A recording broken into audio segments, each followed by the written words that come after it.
Hello everyone, હું કિંજલ જસાણી સ્વાગત કરું છું મારા કિચનમાં.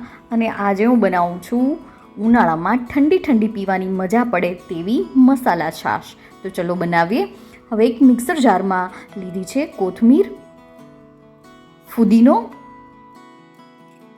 તુલસીના પાન, લીલું મરચું, મોળું હોય તો આખું લેવું, નહીં તો અડધું. ત્યારબાદ લઈશું આદું. હવે તેમાં થોડું ઠંડુ પાણી લઈશું અને ક્રશ કરીને તેની પેસ્ટ તૈયાર કરી લઈશું. તો પેસ્ટ તૈયાર થઈ ગઈ છે. હવે એક તપેલીમાં લઈશું દહીં,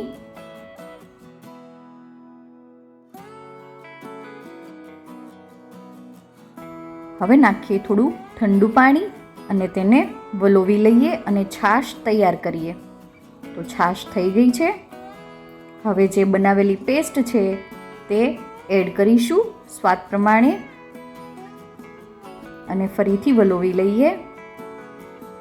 ત્યારબાદ તેમાં નાખીશું સ્વાદ પ્રમાણે મીઠું અથવા તો સંચળ પણ નાખી શકાય.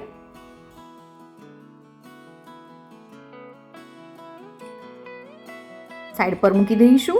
હવે ગેસ ઓન કરી તેના પર એક સ્ટેન્ડ લઈ લઈએ અને કોલસાને શેકવાનો છે.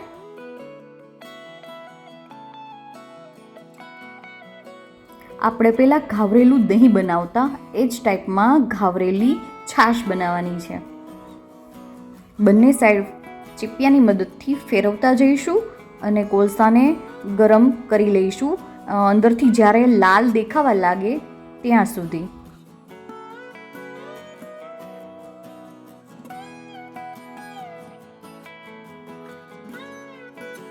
હવે ચીપિયાની મદદથી તેને એક વાટકીમાં લઈ લઈએ. હવે આ વાટકીને છાશમાં મૂકીશું અને કોલસા પર ઘી અને જીરું નાખીને તપેલીને ઢાંકી દેવાની છે, જેથી ઘી અને જીરું છે તેની સ્મેલ છાશમાં બેસી જાય. ડીશ લઈ લઈએ. વાહ, સરસ એવી સ્મેલ પણ આવવા માંડી છે. તો હવે આ વાટકી લઈ લઈશું